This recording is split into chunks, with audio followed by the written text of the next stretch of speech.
Ahora sí estamos grabando. Entonces, como yo les decía, la idea es hacer un repaso y obviamente ir viendo si ustedes tienen algunas consultas al respecto. Entonces, nosotros partimos, o la forma en que partió esta asignatura es con la pregunta si es que era simple o no poder hacer software. ¿Mm? Con lo que hemos visto, ¿ustedes qué consideran que es simple poder realizar un software? ¿No es tan simple como pensaban? ¿Es tan simple como más simple de lo que ustedes creían? ¿Qué es lo que opinan al respecto?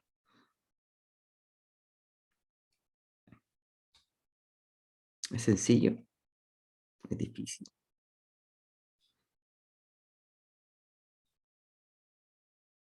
¿No saben? Ya, es un proceso largo, ¿cierto? Porque una cosa es hacer el software, pero otra cosa es que sea, como dice el compañero, que sea funcional, o en otras palabras, que sea de utilidad. ¿Ya? Sabemos que, con lo que hemos visto, al menos la idea que nosotros deberíamos tener, que hacer software no es tan simple como nosotros pensamos. ¿Ya? ¿Por qué? Porque nosotros no estamos en un escenario donde idealmente los clientes nos van a decir, aquí está la lista de lo que yo quiero y cómo se tiene que hacer. Nosotros solamente tenemos que implementarlo. En la práctica no resulta ser así. ¿Ya? ¿Mm? Y aparte que hay temas que no solamente pasan por lo técnico. Desde lo técnico ya tenemos ciertas dificultades cuando tenemos que integrar distintos componentes, pero desde un punto de vista de lo que es hacer el software, tenemos que lograr también eh, poder hacer que el trabajo, las HH, se puedan hacer durante un tiempo y que también los costos asociados a hacer el software eh, no sean lo suficientemente como, por decirlo así, nos permitan vivir de hacer software. Esa es la idea, ¿ya? Entonces, es complejo porque tenemos varias variables que las cuales nosotros tenemos que interactuar. Entonces, no es simple de esa perspectiva. Aparte que nosotros también, para hacer software que son más grandes, no trabajamos solos, generalmente trabajamos con equipo. Y trabajar con equipo también es complejo, ¿ya? Porque tenemos que integrar a varias personas en un esfuerzo que es compartido, ¿ya? Esa sinergia tampoco es fácil de conseguir. ¿Mm? Y aparte que nosotros, el software va creando, o como ustedes mismos van haciendo en el proyecto, de forma incremental van haciendo los trabajos. ¿Ya? Entonces es un proceso también de largo aliento. ¿Ya? Desde la perspectiva del negocio, nosotros también sabemos que hacer software va a ser difícil. ¿Ya? Quizá en el proyecto no lo vean así porque en el proyecto en la práctica nosotros tenemos como un único usuario que sería el sistema. O bajo un escenario sería como un único tipo de usuario que ocuparía nuestro sistema. ¿Ya? Pero en la práctica, ¿m? Sí, el certamen va a ser un horario de clases. ¿M? Y en la práctica, ¿ya? Nosotros nos vamos a encontrar que un sistema de software podría tener varios tipos de usuarios y los diferentes usuarios podrían tener distintas necesidades. ¿Ya? ¿De acuerdo? Y acuérdense que hay una diferencia importante en lo que entre lo que es cliente y usuario, que eventualmente podrían llegar a ser lo mismo en algún escenario, pero por definición no lo son. ¿Ya? Puede que sea la misma persona bajo algún escenario. ¿Ya? Pero el cliente es aquel que como el que nos encarga hacer el software y el usuario es el que lo va a utilizar. ¿Mm? Y aquí dice algo que es importante, los requisitos del cliente puede que no sean los mismos que las necesidades del usuario. ¿Y a qué se refiere? Que lo que nos diga el cliente, que es el que paga, ¿ya? Que es lo que él quiere que se haga en el fondo, puede ser que no es lo que necesita el usuario final del sistema. Y eso también es complejo y difícil de administrar, porque pueden haber ciertos choques de intereses, cosas por el estilo. Entonces, todas estas características, toda esta serie de elementos que están dando vueltas hacen que hacer el software en sí no sea tan simple. Y por ello es que existe una disciplina que estudia el cómo puede hacer software. Porque si bien los software que nosotros construimos nacen para ser como la solución a ciertos problemas que nosotros encontremos o apoyo a procesos de negocio, ¿ya? El hacerlo también se transforma en un problema, por decirlo así. Por eso que es necesario también su estudio. ¿M? Y después nosotros hablamos de un concepto. Si nosotros nos detenemos a esta parte de acá, dice, el software es uno con muchos requisitos y muchos usuarios. Después nosotros nos empezamos a hablar de la palabra requisitos. ¿M? ¿Cómo ustedes definirían lo que es un requisito o un requerimiento?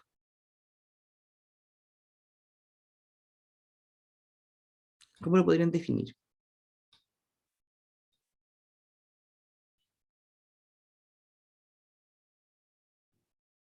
¿O no se acuerdan qué?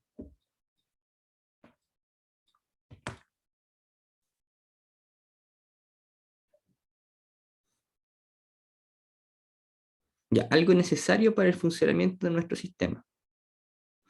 Ya, por ejemplo, Si yo digo, el sistema, quiero hacer un sistema contable o un sistema como usted está haciendo en el proyecto. Entonces, algo necesario para el funcionamiento de nuestro sistema es que yo tenga un computador para donde poder programar.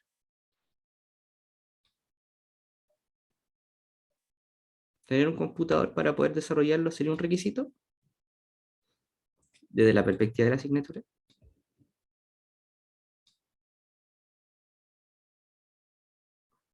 Requisitos de software y hardware, por ejemplo.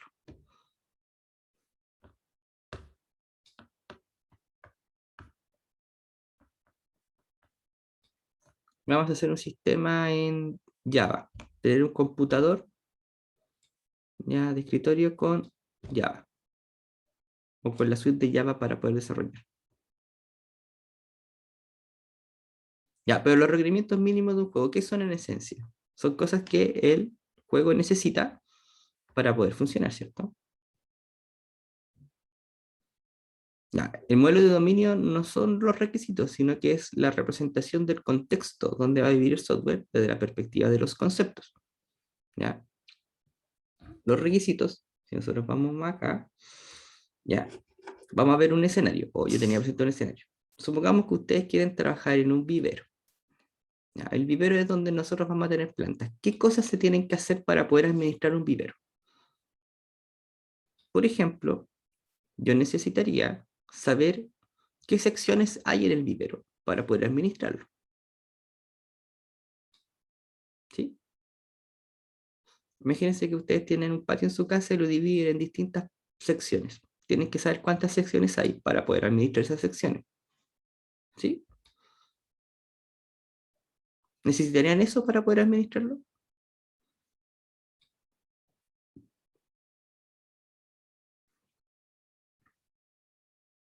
Ya. Necesitaría saber al menos qué plantas hay en qué sección para después poder ir a buscarlas.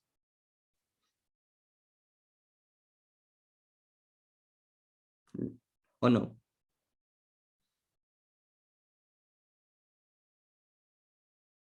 ¿Qué otra cosa más necesitaría saber yo? ¿O qué otra cosa más yo necesito o deseo que este sistema, hipotético sistema, me pudiese ayudar? Necesitaría saber yo cuáles son las secciones, necesito saber cuántas hay, cuáles son, cuántas plantas o qué plantas hay en cada sección. ¿Qué otra cosa más? ¿Qué otra más cosa se le ocurre a usted?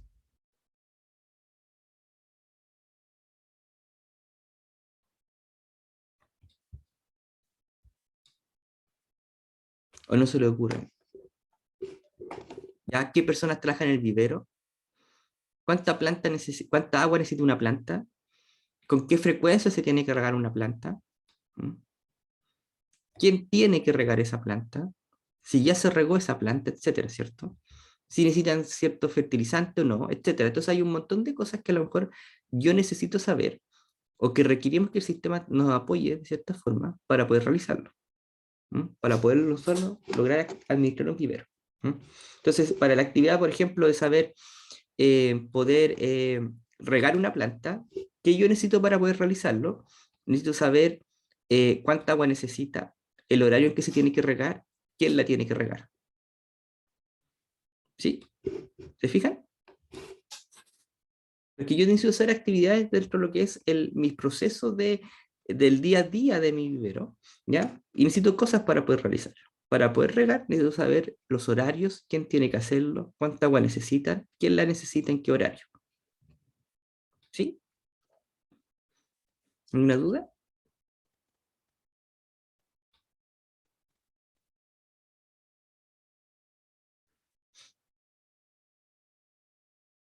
¿Sí se entiende? ¿O queda alguna duda?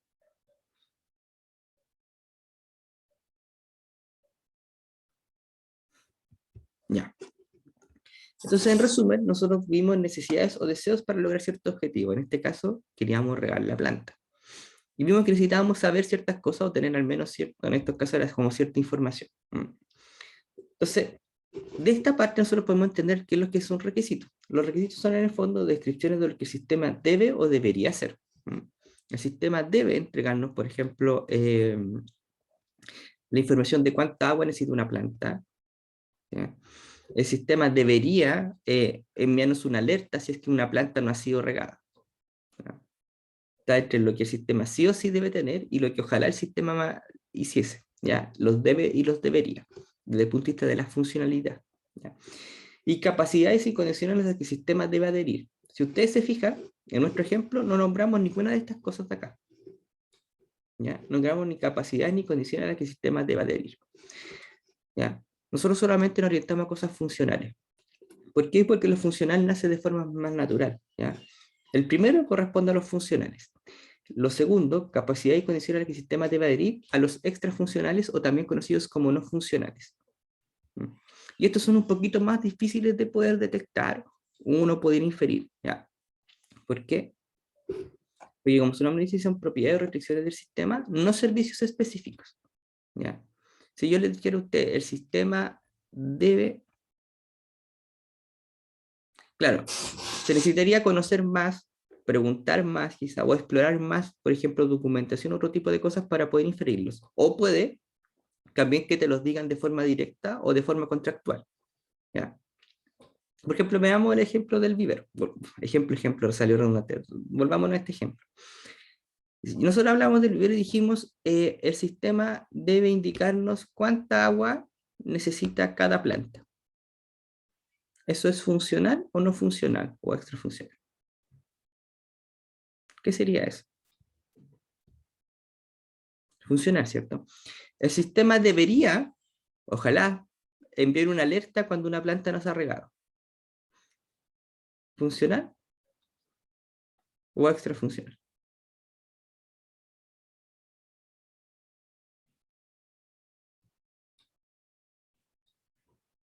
Ya, no, es funcional. Ya, el debería no lo hace extrafuncional, fíjense. Capacidades y condiciones a las que el sistema debe adherir, ¿ya? Si inscripciones de lo que el sistema debe o debería hacer, sigue siendo funcional, ¿ya? Entonces, el sistema debe decirme cuánta agua necesita una planta, funcional. El sistema debería avisarme a través de una alerta si no he regado una planta, también es funcional.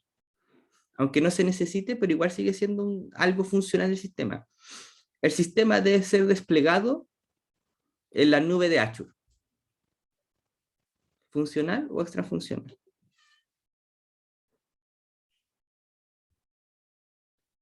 Ya, pero ojo,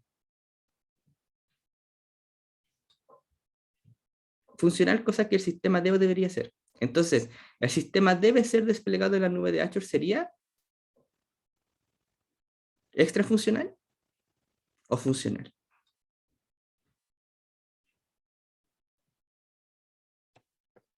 Ah, profe, sí, profe, ¿se escucha? ¿Sí? Sí, sí, no, ahora entendí que, claro, no, cosas que debería ser iguales como medio raro pensarlo así porque puede llevar a ambigüedades. Claro, sí, pero eso sería extrafuncional, ¿Cierto? que tenga que funcionar en Extrafuncional, hecho. Sí. claro. ¿Por qué? Porque en el fondo es una restricción que nosotros tenemos para nuestro desarrollo. ¿Sí? Se fijan que ya me impone una restricción. El yo sé que tiene que hacer en Azure no es algo que el sistema debería hacer, pero sí es una restricción que yo tengo desde la perspectiva de cómo construir ese sistema. Y me va a imponer ciertas decisiones de diseño, ¿ya? Porque sé que es un desarrollo en la nube, sé que a lo mejor va a tener que usar ciertos componentes que provee Azure para poder hacerlo, etcétera. ¿Ya? Va a tener que explorar qué me ofrece esa nube o ese proveedor de la nube en particular para poder ya trabajar. ¿Ya? Entonces me impone también ciertas restricciones. ¿Mm? Por ejemplo, que el sistema tenga tiempos de respuesta menor o iguales a 5 segundos. ¿Funcional o extrafuncional?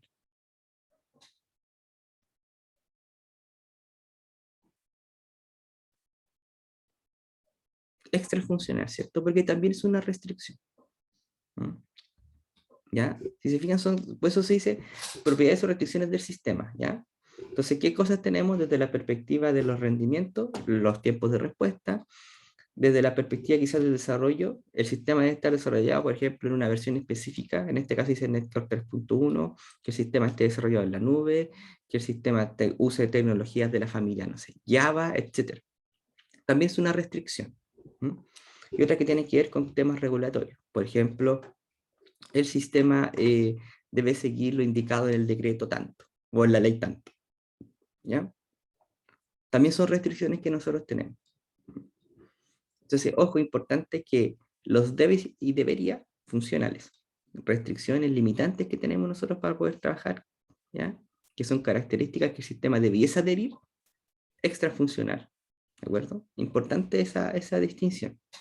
Ahora, desde la perspectiva de los requerimientos de privacidad serían extrafunciones, claro. Por ejemplo, si nosotros tenemos que adherir a ciertas políticas de privacidad de la información, sería una restricción o una característica que el sistema debiese adherir. ¿Ya? Porque son cosas que yo voy a tener que considerar al momento de hacer mi diseño. Voy a tener que encriptar la información, vamos a tener que trabajar con información encriptada, etcétera. Vamos a tener que tomar algunas consideraciones adicionales para poder asegurar que esa información efectivamente sea privada. Entonces, nos impone ciertas restricciones. ¿Ya? Ahora, tomando ese punto en particular, ¿cuál es la importancia que tiene lo extrafuncional o lo no funcional? ¿Creen que son importantes? ¿Creen que no son tan importantes? ¿Que los podríamos dejar para el final? Preocupémonos solo de los funcionarios, lo extrafuncional lo pateamos para más adelante. ¿Ya? Claro, son muy importantes, ¿cierto? Son muy, muy importantes porque si nosotros no consideramos un recorrimiento no funcional o extrafuncional, el sistema podría quedar sin uso, ¿ya? Porque tiene un impacto a nivel de arquitectura. ¿Ya? Si yo no tomo en cuenta que mi sistema del vivero tiene que ser realizado en la nube, lo más probable es que, y yo no pesqué eso, en otras palabras, no lo pesqué, y lo hice pensando que iba a ser on-premise nomás, no tomé ninguna consideración para la nube, cuando llegue el momento de poder entrar a producción no va a poder hacerse. ¿Ya? Y mi sistema queda en desuso, independiente que funcionalmente haga lo que tenga que hacer. ¿Ya? Por eso es la importancia que tiene. ¿Ya? Y después nosotros hablamos brevemente, sin entrar mucho en detalle, de cómo formas de nosotros poder ir a buscar estos requerimientos. Dijimos que habían varias técnicas, por ejemplo, ir a visitar a los clientes, hacer entrevistas, hacer prototipos, etc. Por ejemplo, ustedes en el proyecto que están trabajando, podría decirse que hicimos una primera entrevista. ¿Ya? Entrevistaron o tuvieron la posibilidad de entrevistar al cliente, donde él les contó también un poco qué es lo que necesitaba y ustedes pudieron hacerle preguntas. Y ahora ustedes están trabajando en una etapa de hacer un prototipo, en el fondo poder mostrarle qué es lo que ustedes entendieron del sistema, para ver si es que los requerimientos que ustedes están, en el fondo, conceptualizando en las funcionalidades que ustedes creen que el sistema debiese hacer, son correctas o no. ¿Ya? Y esas son técnicas que tenemos para hacerlo. ¿Ya? En otras palabras, perdón, ustedes fueron a recolectarlos, los analizaron, ahora están haciendo una especie de prototipo e historias funcionales, que son formas de poder documentarlos, ¿ya? Y están buscando esa validación de su cliente. ¿Ya? Entonces hay todo un proceso detrás de este proceso, perdón, de análisis y levantamiento que si bien no lo estudiamos en detalle, ustedes lo están realizando. ¿De acuerdo? Después empezamos a ver también una serie de artefactos que nos pueden apoyar o que nosotros podemos utilizar para lograr este proceso de levantamiento y también de análisis de lo que sería el negocio o lo que nosotros tenemos que lograr hacer. Nosotros hablamos en primer instante, o una de las primeras cosas que hablamos fue de nuestro diagrama de contexto. ¿Se acuerdan ustedes en qué consiste el diagrama de contexto?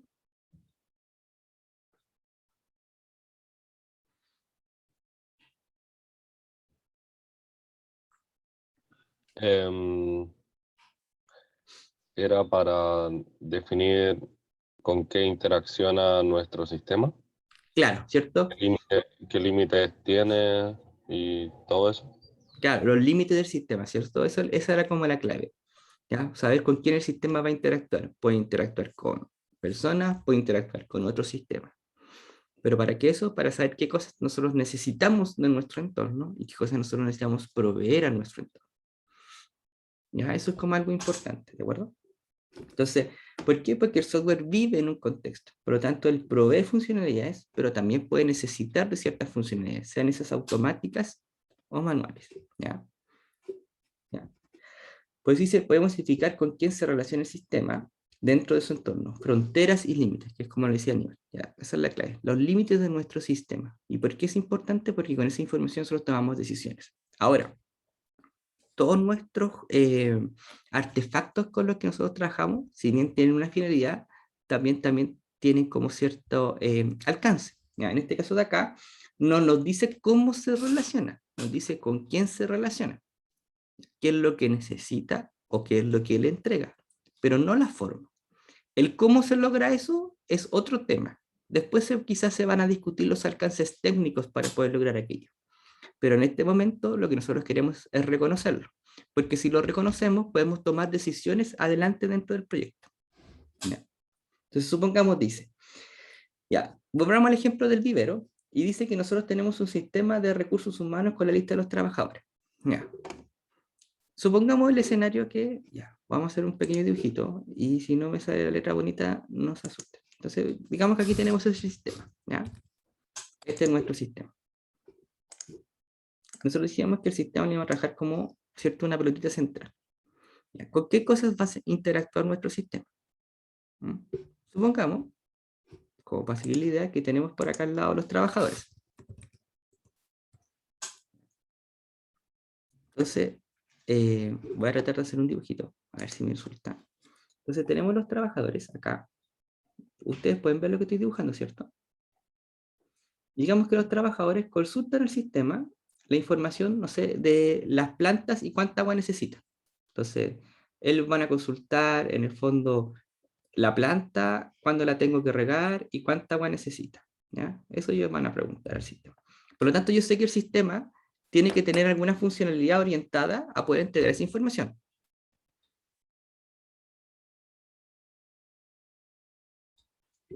Tener una vaga, hay una pregunta en el chat, tener una vaga noción del cómo podría servir al hacer el diagrama de contexto para considerar qué componentes es posible desarrollar. No entendí la pregunta.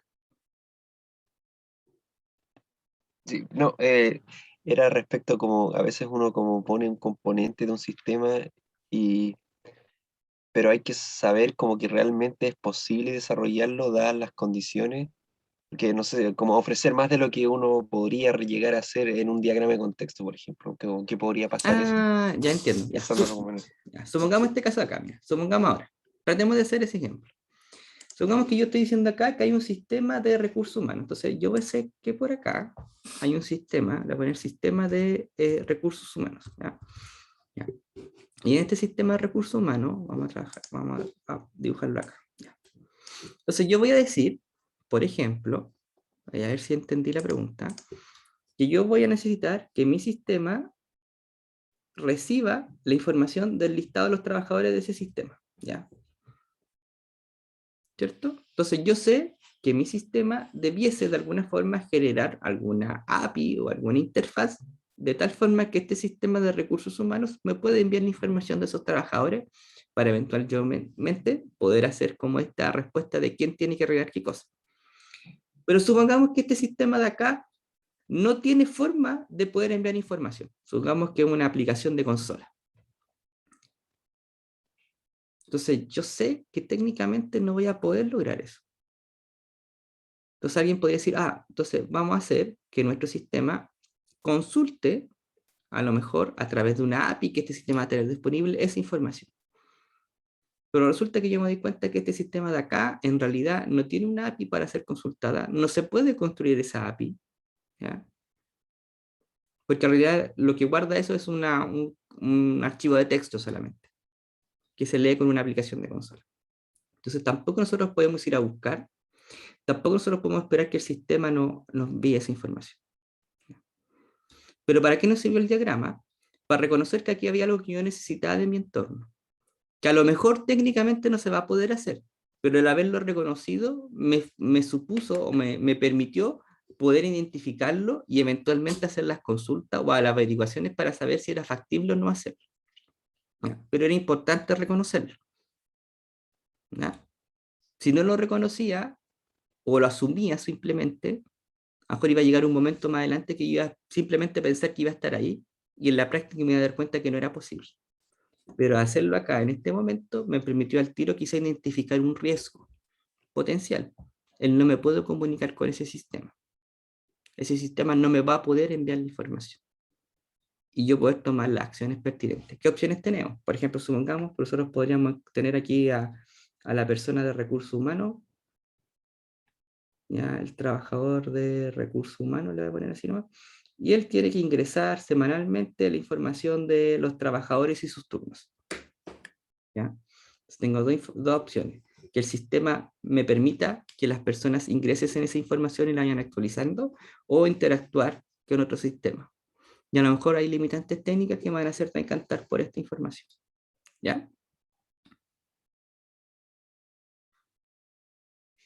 ¿Sí? ¿Alguna duda? ¿Estamos todos claros?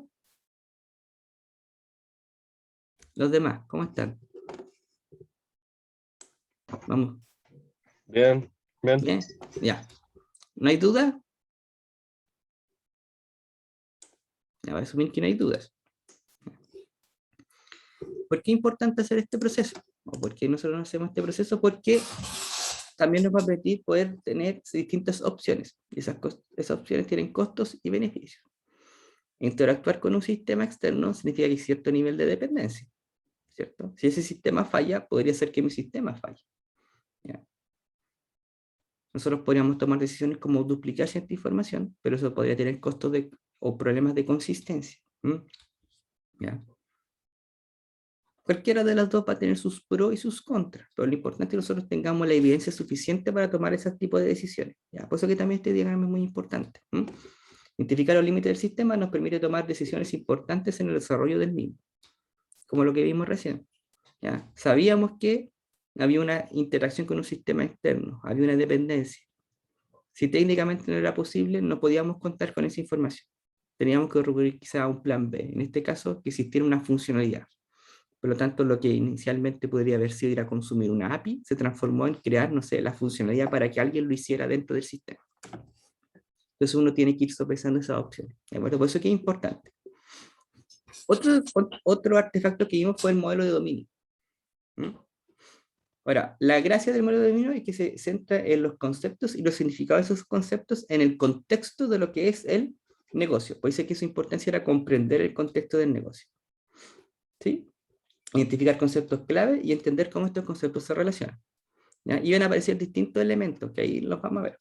Pero algo que era muy importante, muy importante, y que muchos suelen confundirse, es que lo tratan de ilustrar cosas que tienen que ver con el mundo del software. Y esto no tiene que ver con elementos de software, es el contexto, son conceptos del negocio, no del mundo del software. No estamos diseñando el software, no estamos diseñando la base de datos, estamos viendo un contexto de lo que son elementos del mundo del contexto del negocio, no del mundo del software. ¿Ya? Pues dice, ilustra clases significativas del dominio del problema. ¿Cuál es la gracia? Que yo de forma visual voy viendo los distintos conceptos, sus atributos y sus asociaciones. ¿Ya? Clases, atributos y asociaciones. Recuerden que no son cosas de software, por lo tanto no van a haber funcionalidades. Y soy como bien majadero en ese punto porque una de las cosas que más se equivocan es que tratan de llevar cosas del mundo del software. Recuerden, modelo de dominio es el dominio del negocio. ¿Ya? ¿Sí? ¿Estamos claros? Profesor, ¿Sí? cuando hablamos de dominios en organizaciones de sistemas, nos estamos refiriendo a lo mismo, ¿cierto? Es el mismo tipo de No tengo el contexto ya, suficiente para saber a qué se refieren de en ese, organizaciones de sistemas. Ya. como para Sí, decirte no, es así que igual era como como, algo a sí. muy alto nivel. Entonces, Ya, es alto nivel, tampoco, es como alto nivel desde la perspectiva de lo que es el problema del negocio. ¿Ya? No es tanto de la organización. Por ejemplo, si ustedes tuvieran que hacer un sistema para la universidad que tuviese que ver con los alumnos, ¿ya? Y a lo mejor solamente tiene que ver con información de los alumnos, su modelo de dominio va a tratar de representar el contexto de la inscripción de los ramos. ¿Ya? Tienen que hacer un nuevo SIGA. ¿Ya? Usted, su modelo de dominio va a describir toda esa dinámica y los conceptos asociados con la inscripción de asignatura, ¿ya? Pero no de la universidad como organización, porque la universidad tiene otras áreas. Ustedes no van a describir, por ejemplo, cómo funciona la vicerrectoría, no sé, por asunto económico. Ustedes no van a describir cómo funciona el TRIE. Ustedes no van a describir cómo funciona el tema de las patentes. Ustedes van a describir lo que importa a su sistema, ¿ya? No a la organización completa. ¿ya? Por ejemplo, en el sistema que ustedes están trabajando, ustedes están describiendo los conceptos asociados al sistema para poder hacer los procesos de consulta. Ustedes no están haciendo un modelamiento de cómo funciona la Biblioteca Nacional, ni el Ministerio de Cultura, ¿ya? Entonces ahí es como la misma idea, pero está más acotado al contexto de lo que es el sistema que estamos construyendo, ¿ya? Otra cosa que es importante, que los atributos tienen que ser relevantes para la construcción de este modelamiento. Nosotros no agregamos atributos por agregar, ¿ya? Tenemos el concepto persona y después tenemos los atributos del mismo. La idea no es agregar cosas por agregar. Lo importante son los conceptos y los atributos que sean necesarios para poder complementar el entendimiento, ¿ya? Pues digo, no es agregar por agregar, ¿ya? Y la importancia de los atributos lo va dando el contexto, ¿ya? Por eso nosotros poníamos aquí el caso de signo zodiacal. Si yo hiciese un sistema, por ejemplo, del vivero, y tengo las personas que trabajan en el vivero, ¿el signo zodiacal es relevante para ese contexto de negocio?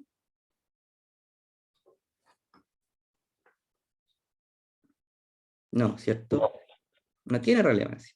Si yo quisiera hacer un sistema para poder, voy a inventar, porque no sé si así, para poder generar cartas astrales, ¿el signo zodiacal sería importante?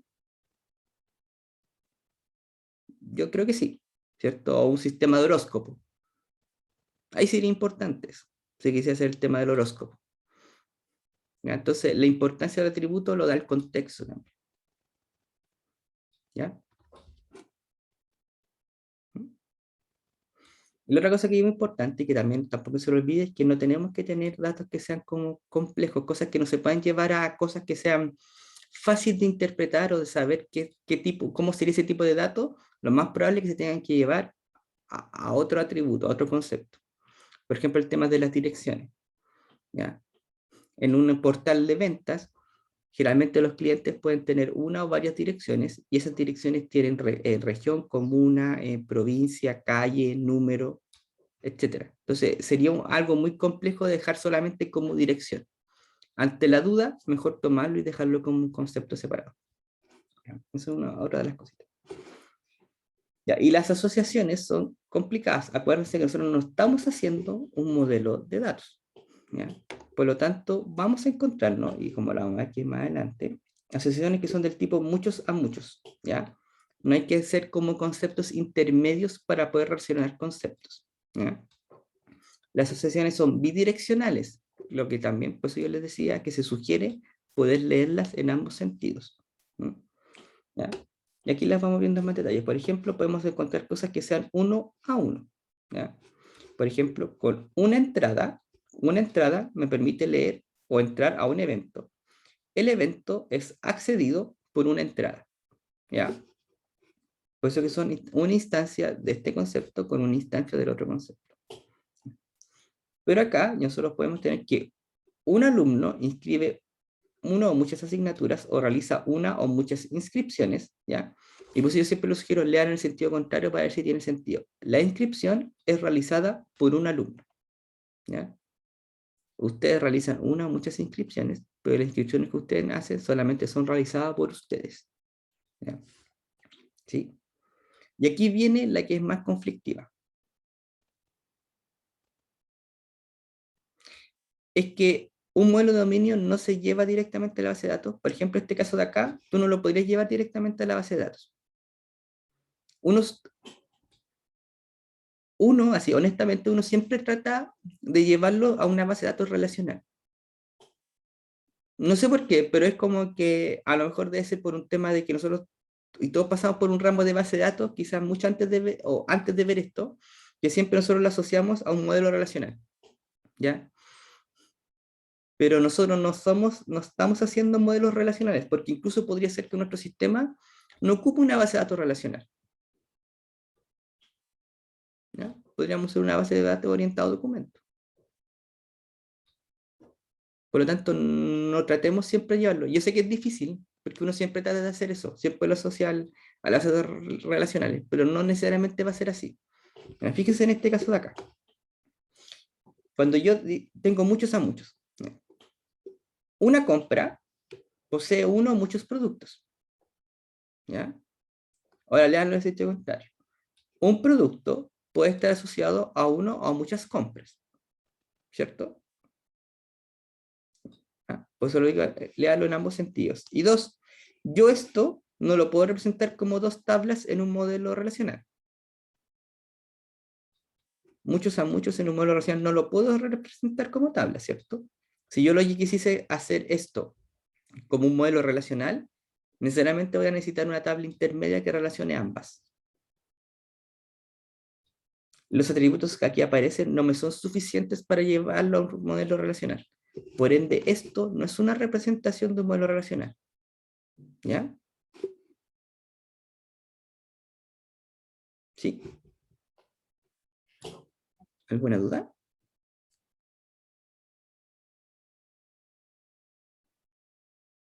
Profe, esta clase es un repaso, ¿cierto?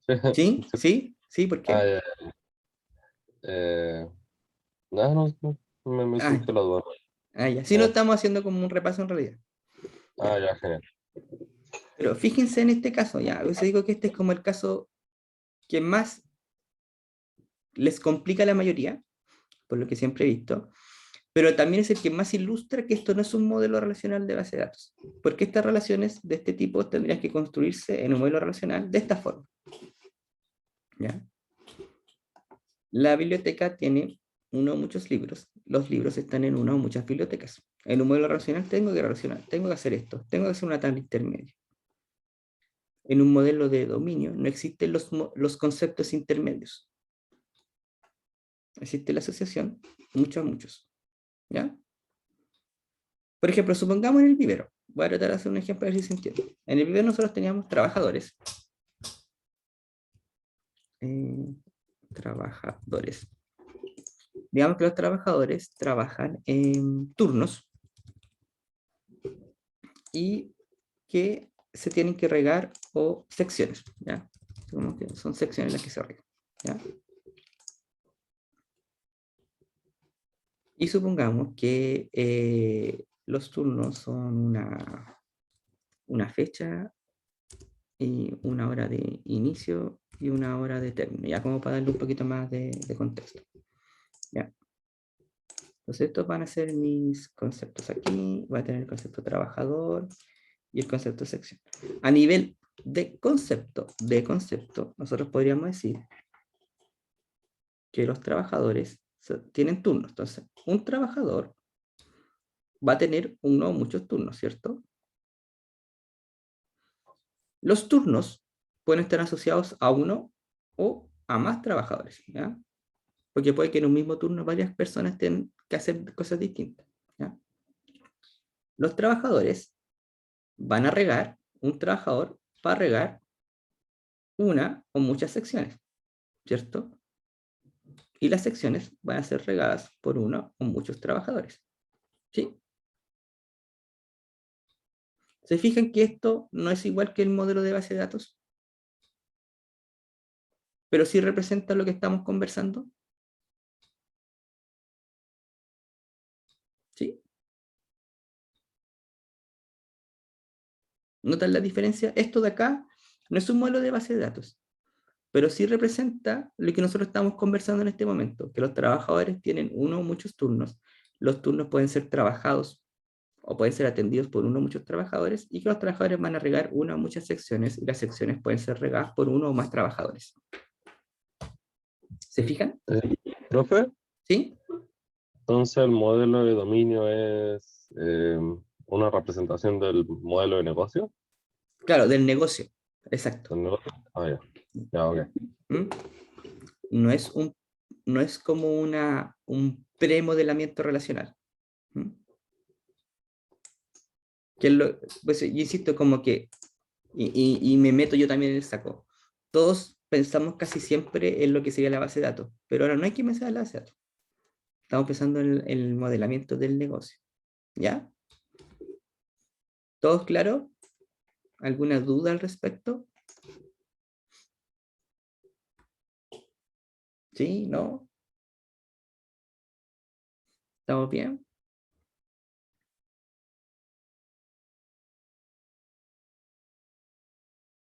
Ya, vamos, estamos bien por ahí, ya.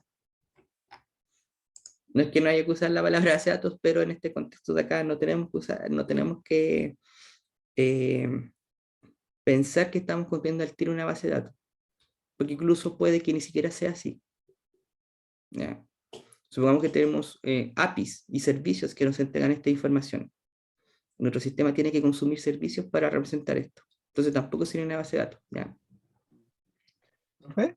¿Sí? Pero así como en el mundo real, la mayoría de los sistemas me imagino que tienen base de datos también, claro, por eso uno siempre tiende a ir por ese lado. Claro. No, sí, sí, se entiende. Sí, claro, porque, y yo lo digo porque también me pasa a mí, que uno trata de pensarlo al tiro ya en una base de datos, pero después se empieza a dar cuenta que no todas las bases de datos son relacionales, por lo tanto nuestro sistema tampoco tendría que, por qué ser relacional. Puede que parte de nuestro sistema sea relacional y otra parte no sea relacional, y tengamos más de una base de datos y más de un tipo de base de datos.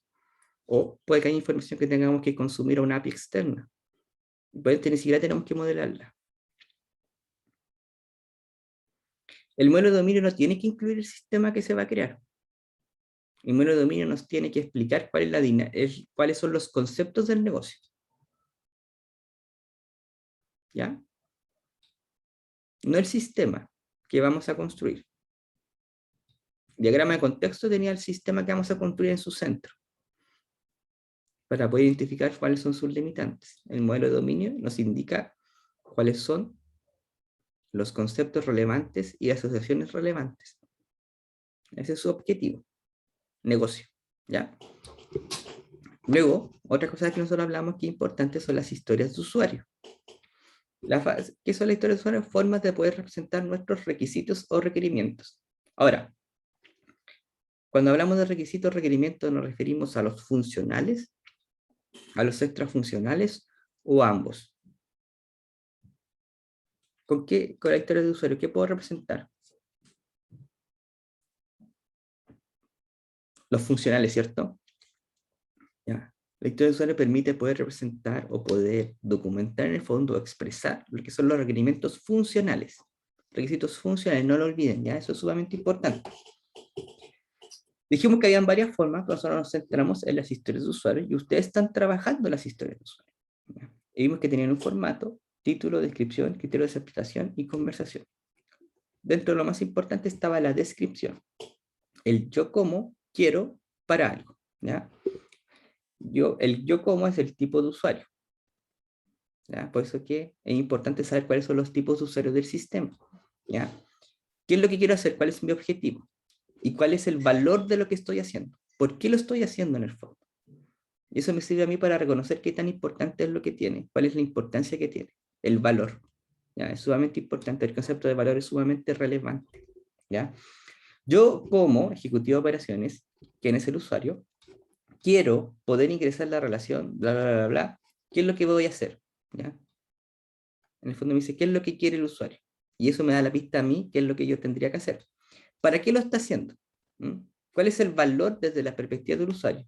Para que luego esta información sea utilizada en el producto, bla, bla, bla, bla, bla. ¿Ya? Si se fijan, tiene ese valor. Y la otra cosa que era importante son los criterios de aceptación. Nos permite validar si lo diseñado o construido está en conformidad con lo que desea el cliente. Y también vimos que tenía como ciertas llaves. Dado las condiciones, cuándo, qué es lo que lo gatilla. Recuerda que son cosas que se deben dar. Dato, un usuario identificado en el sistema, la condición, ¿qué lo va a gatillar? Cuando solicite exportar la cartola. Eso lo gatilla. ¿Qué es lo que pasa? ¿Qué es lo que debe ocurrir? El sistema comienza la descarga de dicho archivo. ¿Ya? Si ustedes se fijan, esto también nos da la clave para poder después testear que lo que estamos haciendo está cumpliendo o no. Otra cosa importante, si ustedes se fijan, no nos dice cómo hacerlo. El cómo hacerlo va a ser problema de cuando lo desarrollemos. Ahora nosotros queremos estar de acuerdo con nuestros usuarios qué es lo que tenemos que hacer. Ese detalle viene más adelante. Y vimos que habían como ciertos tips para poder asegurarnos que estábamos haciendo las cosas más o menos bien. Por ejemplo, dijimos que tenían que ser independientes, es decir, que sean débilmente acopladas entre ellas, lo más independiente posible, en otras palabras. ¿Ya? ¿Por qué? Para poder trabajarlas como separadas también. Si están muy acopladas, probablemente estemos haciendo algo que está muy relacionado entre sí y que sea lo mismo o debe tratarse como una sola. ¿Mm? Negociables en el sentido que nosotros estamos dando como nuestras intenciones de lo que se va a hacer, pero se pueden seguir conversando y se pueden seguir trabajando. ¿Por qué es importante el para qué? Porque tienen que entregar valor desde la perspectiva del usuario, ¿ya? Bueno, y estimable, pequeña y testeable. Pequeña porque tiene que ser implementada en un tiempo de lo que se llama iteración, o sea, en un plazo de 2 a 3 semanas, idealmente. Por eso que las historias de usuario que en el fondo hablan como hacer todo el sistema prácticamente no estaban bien, ¿ya? Tienen que ser suficientemente pequeñas e independientes para poder ser trabajadas como tal. Estimable, que tengo que saber cuánto me va a costar desde la perspectiva del tiempo, desde la perspectiva del esfuerzo. Me voy a demorar tal cantidad de horas. Si yo no sé cuánto me puedo demorar en hacer eso, es porque no está bien definida mi historia de usuario. ¿Ya? Por eso que estos criterios son importantes. ¿Ya? Debe ser comprobable. Si yo defino una historia de usuario que no se puede comprobar, ¿ya? Y ahí están de mano también con los criterios de aceptación. Por eso que si hay historias de usuario que dependen como que el usuario, cuando el usuario le dieron ganas de hacer tal cosa, nosotros no lo podemos comprobar. ¿Ya? Por ejemplo, en el caso del vivero, es como si yo como trabajador, ¿ya? Quiero saber no sé, la sección asignada. ¿Para qué? Para poder ir a regar las plantas. ¿Ya? ¿Qué significa eso? Que dentro de mi sistema va a tener que haber alguna funcionalidad que permita a un trabajador ver cuál es la sección que tiene asignada. El sistema no te va a ir a regar las plantas. El trabajador va a ir a regar las plantas. Pero el sistema que va a proveer la información de la sección que tiene él asignada para poder realizar su tarea. ¿Ya? Esa es la esencia. ¿Ok? ¿Alguna duda?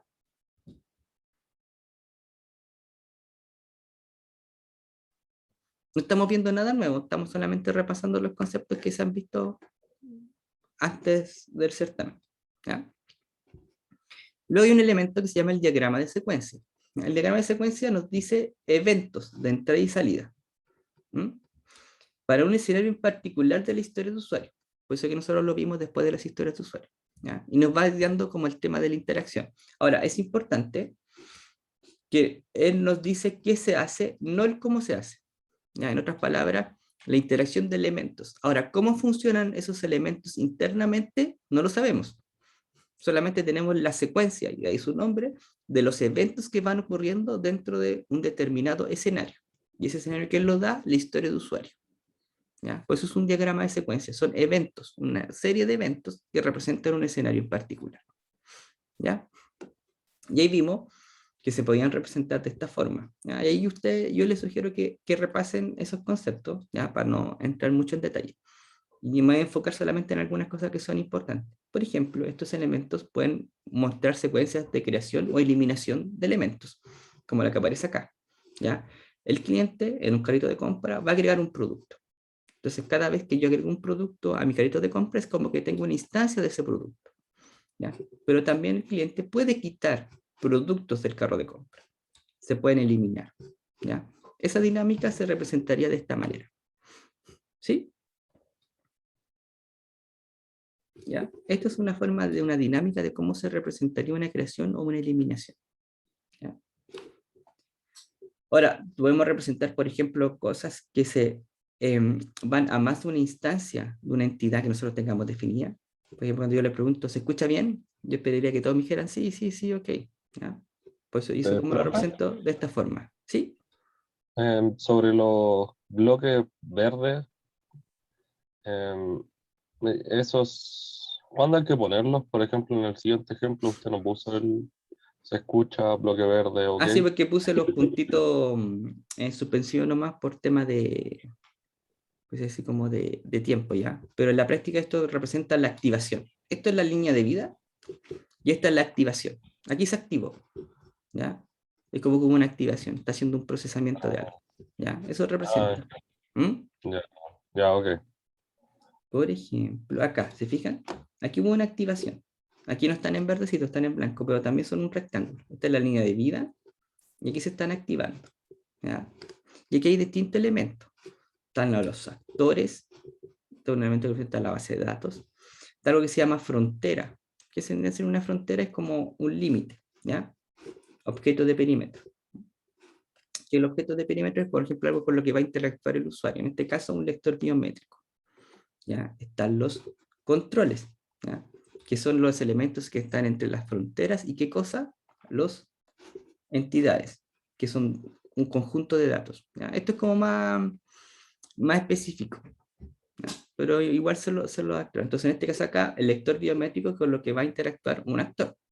Este actor interactúa con un lector biométrico y pasa por un control. El control va a permitir si paso o no a obtener los datos de una entidad, en este caso, los datos de un trabajador. Si paso ese control, puedo obtener los datos de ese trabajo. ¿Que cómo lo hace? Consulta una base de datos, ¿ya? Y aquí yo voy como utilizando estos distintos elementos. Estas formas de acá se llaman estereotipos. ¿Mm? Son una forma de darme como a entender de forma más clara que una cajita qué es lo que son, solamente por el dibujito que representa, ¿ya? ¿Sí? Y vimos que hay distintos tipos de mensajes. Por ejemplo, el mensaje síncrono, si yo les digo, hola, ¿cómo están?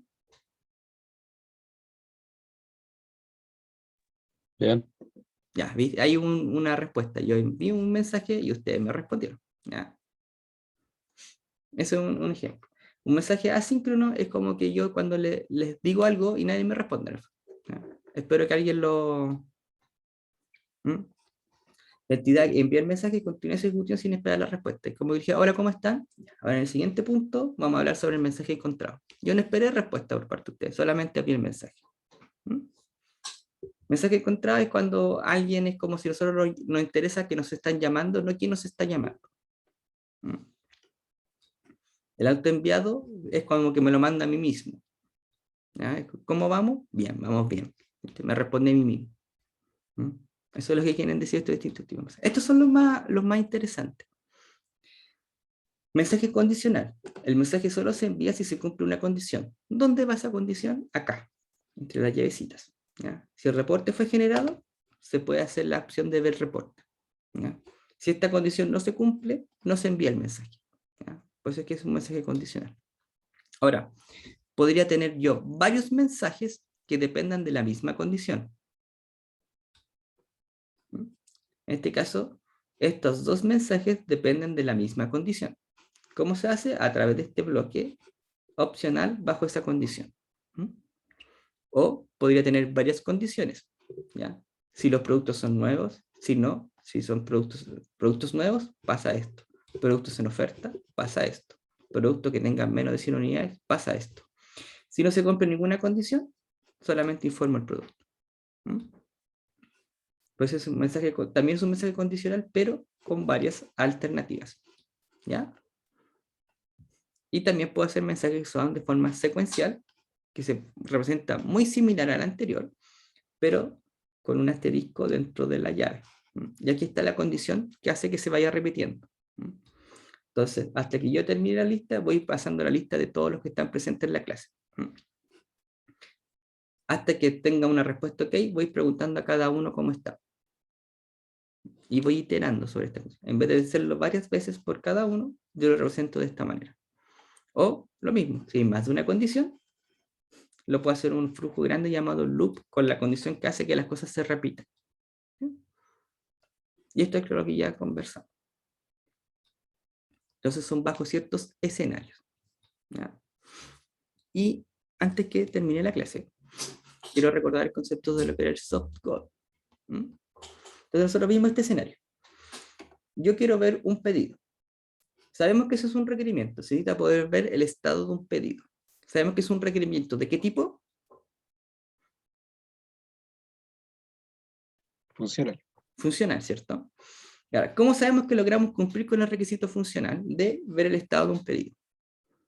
¿Cómo yo puedo evidenciar que quedó bien? O que cumplimos. ¿Cómo evidenciamos eso? Porque el usuario aprieta algo y puede ver el estado. ¿Ya? ¿Cierto? Cuando, como dice aquí, cuando el sistema podemos ver el estado del pedido. ¿Cierto? Ahí estamos claritos. Entonces, sí podemos comprobar qué ocurrió. ¿Sí? Podemos saber si podemos medir o comprobar que se ha cumplido la funcionalidad. Ahora, ¿qué pasa si un usuario me dice es difícil poder ver el estado de los pedidos? No se puede identificar rápidamente, hay que navegar mucho en el sistema para poder ver esa información. ¿Ya? Nos dicen, me sale un color que no sé qué significa. Me sale una iconografía que no tengo idea qué es. ¿Cumplimos o no cumplimos? Estas eran cuando era difícil medir si es que estaba cumplido o no, ¿no? Exacto, exactamente. Ese es el tema, ¿cierto? Nosotros podemos decir que yo puedo ver los estados de los pedidos, pero no es la funcionalidad en sí lo que está fallando, sino que es una característica del sistema, ¿cierto? Es otro tipo de meta que queremos cumplir, que no es algo que yo pueda evidenciar como sí o no exactamente, ¿ya? Una cosa es que el sistema me muestre el estado de los pedidos, pero otra cosa es que por ejemplo, puedo entregar esa información rápidamente o rápidamente interpretable, ¿ya? Tiene que ver con otras características del sistema, ¿ya? Entonces es difícil decir si cumplimos o no, porque puede ser que dice que otros 97 usuarios me dicen que es fácil poder hacerlo, otros 97 me aseguran o me reafirman que es difícil, y puede que hayan 50 que dicen que es fácil, otros 50 que es difícil, ¿ya? Ese es como el tema. Entonces, ¿qué hablamos ahí? De estos objetivos blandos. ¿M? El criterio de satisfacción es difuso, ¿sí? Como dice el compañero. ¿Ya? Entonces, a diferencia de un requerimiento normal, que son como los funcionales que yo puedo decir claramente si cumplió o no cumplió, que está bien definido, o en esencia se supone que está bien definido, significa que tiene un criterio de satisfacción claro. En estos casos, los criterios de satisfacción son más difusos. Entonces, yo no puedo decir si cumplió o no cumplió, yo puedo tener evidencia, ¿ya? De que existe evidencia a favor y poco en contra de que se puede dar por logrado el objetivo, ¿ya? Por ejemplo, que el sistema sea usable, ¿ya?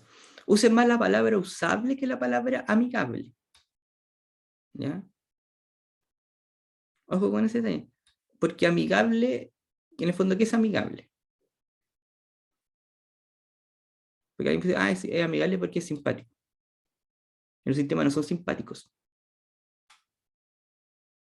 ¿ya? Así que ojo con ese detalle. ¿Ya? Usa la palabra que sea usabilidad, que sea usable. ¿Por qué que sea usable? Porque yo puedo definir ciertos criterios para definir si es usable o no, como en este caso de acá. Yo defino ciertas cosas, ¿ya? Para poder decir que, para definir la usabilidad del sistema, por ejemplo, que sea configurable, que sea fácil de aprender en el sentido de que sea fácilmente identificable qué significa la iconografía. Por ejemplo, en muchos sistemas, para saber si alguien está bien o mal, te usan un semáforo, rojo, amarillo, verde. Verde todo lo interpretamos como que estamos bien, rojo se puede interpretar como que está enfermo y amarillo como que está más o menos, ¿ya? Entonces es fácil aprender ese tipo de cosas y se podría medir, ¿ya? Pero yo defino, descompongo este objetivo en elementos chiquititos que yo puedo ir midiendo para ver si tengo evidencia a favor de que realmente logré que mi sistema fuese usable, ¿ya? A eso se refiere. Aquí yo puedo ir reuniendo ese tipo de evidencia, ¿ya? Ahora, el tema es que esos distintos elementos pueden entrar en conflicto entre sí. Entonces se produce algo que se llama trade-off, que son compromisos, ¿ya? Yo tengo que ver ciertos compromisos porque a lo mejor yo no me puedo cargar en la mano solo en uno, porque estoy dejando el lado en otro. Entonces van a haber ciertos compromisos entre uno y otro. Ya, una cosa es que yo en mi sistema tenga errores, que es la pregunta que está en el chat, ¿ya? Es como las excepciones para que no se caiga o lleve errores. Una cosa es que el sistema tenga errores, pero la otra es como yo le digo al usuario que hay un error, ¿ya? Supongo que ustedes están en un sistema y están ingresando información, le ponen al formulario enviar y me dice error. Y yo quedo ahí como, ya, pero error en qué? Y yo puedo volver a intentarlo, me va a volver siendo error, porque me puede decir error, la base de datos no está disponible. Error, el sistema o el servicio no está disponible.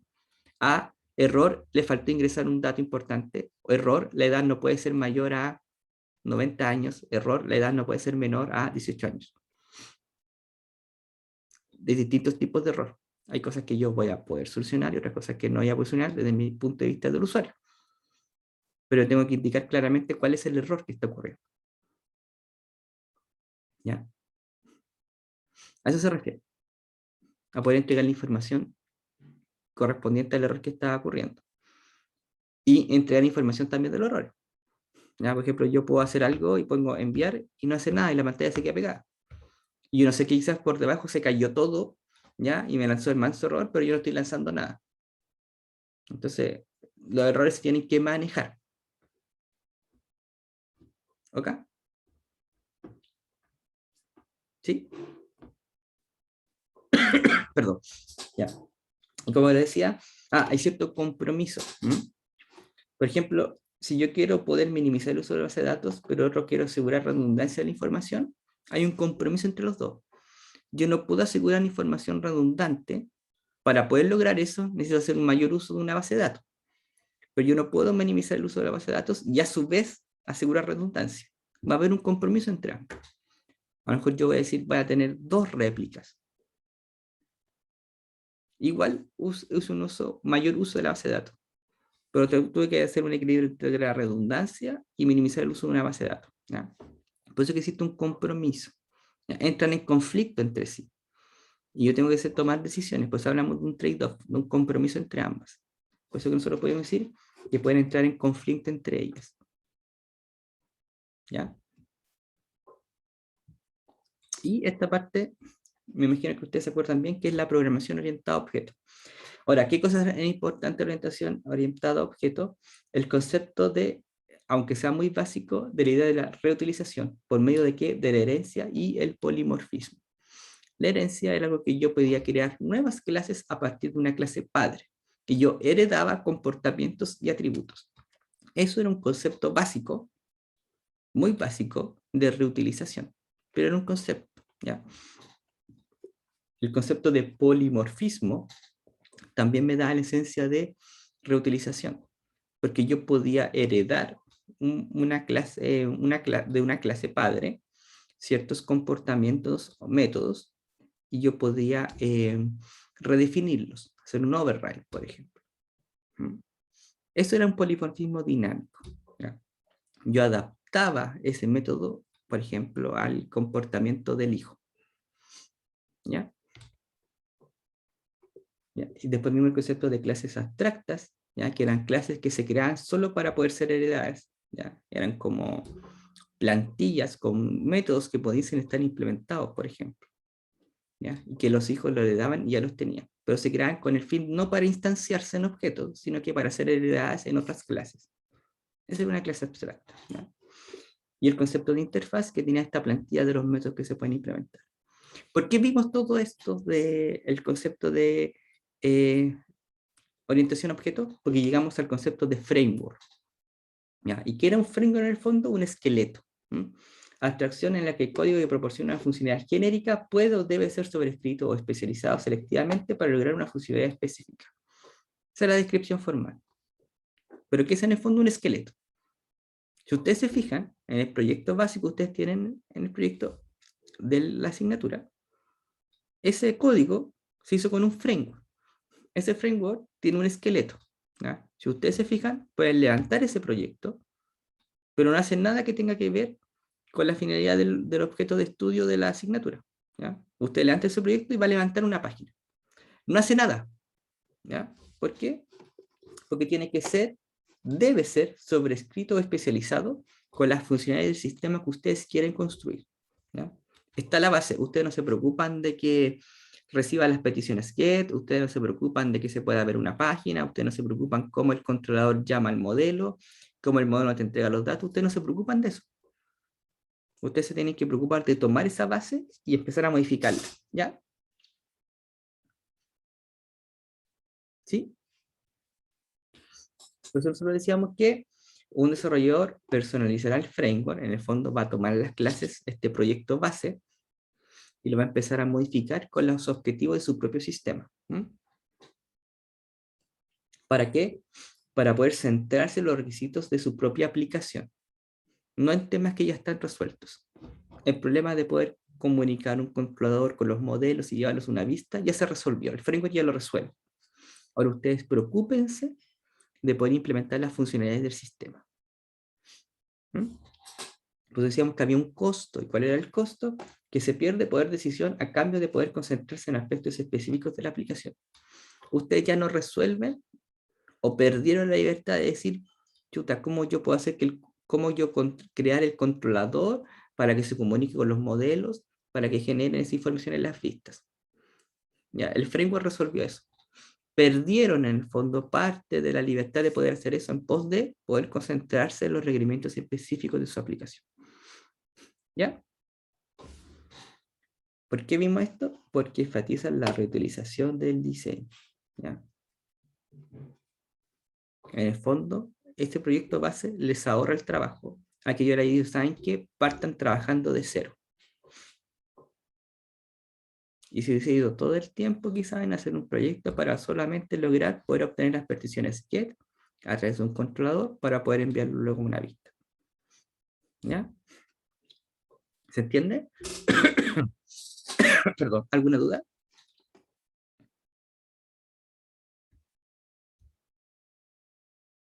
Ya. No. ¿Todo bien? Ya. Entonces una característica importante que dice de ser flexibles y extensibles. ¿Ya? Ahora, los frameworks no sirven para todo. Los frameworks se hacen para ciertos objetos. ¿Ya? Por ejemplo, el framework de su proyecto con el que está disponible en cada uno de sus repositorios, lo más probable es que no les sirva para hacer una aplicación de escritorio. Porque no está pensado para hacer aplicaciones de escritorio. Está pensado en aplicaciones web. Y está hecho para ese objeto. No para aplicaciones de escritorio. ¿Ya? Así que también ellos están pensados para ciertos casos o ciertos contextos en particulares en los cuales nosotros podemos hacer uso del mismo. ¿Sí? ¿Ya? Y luego hablamos al final de lo que eran los patrones arquitectónicos para aplicaciones empresariales, que era como bien potentoso el nombre, pero en estricto rigor que era un patrón, un problema recurrente que entrega una propuesta de solución genérica aplicable a un problema recurrente. Es decir, un problema que ocurre generalmente y la propuesta de solución a ese problema. Una idea que ha sido utilizada en un contexto práctico y probablemente sea útil en otros. En el fondo es como una palta, es decir, ante este problema, esta forma de enfrentar el problema me ayuda a resolverlo. Por lo tanto, es probable que quien enfrente este problema en el futuro, esta forma de solucionarlo también le sirva. Y eso es un patrón. ¿Ya? De una forma bien así banal, pero en el fondo eso es un patrón. ¿Ya? Y las aplicaciones empresariales aquellas que se centran en la visualización, manipulación y almacenamiento de, va a decir datos solamente, que apoyan la automatización de procesos de negocio. En el fondo, lo que ustedes están haciendo en su proyecto. ¿Ya? Y eso en el fondo. Ahora, ¿qué cosas importantes? ¿Las decisiones de diseño se ven influenciadas por el contexto de negocio? Sí. Por eso será importante que nosotros gastamos tiempo analizando el negocio. ¿Ya? Cuando hablamos en el concepto de herencia, aportaba valor, pero había que ser precavido también en que no tenés que empezar a crear herencias por crear herencias. ¿Las decisiones de diseño se pueden llevar a otros escenarios? Sí. Por ello, incluso hablamos de patrones, pero tenemos que evaluar siempre nuestras decisiones según los contextos. ¿Por qué? Porque los negocios son distintos los unos del otro. Los patrones no sirven para todos los problemas, fueron pensados para ciertos escenarios, ¿ya? Para ciertos problemas. Proponen esta solución. No todos los problemas son iguales, por lo tanto, no todos los patrones van a servir, ¿ya? ¿Qué grado de implementación tiene un patrón detrás? Depende, ¿ya? Y eso. ¿Alguna duda? ¿Alguna consulta?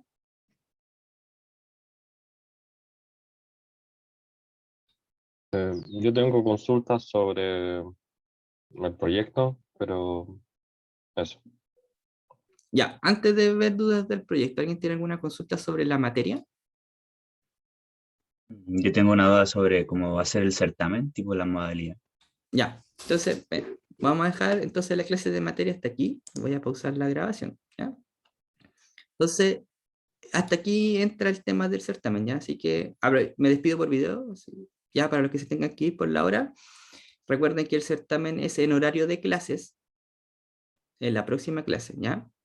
Y por aula yo voy a enviar las instrucciones de cuáles son las secciones y la forma de responderlo, y ese mismo día voy a estar conectado para explicarle a todos, ¿de acuerdo? Así que estén bien, nos vemos en la próxima clase. Chao.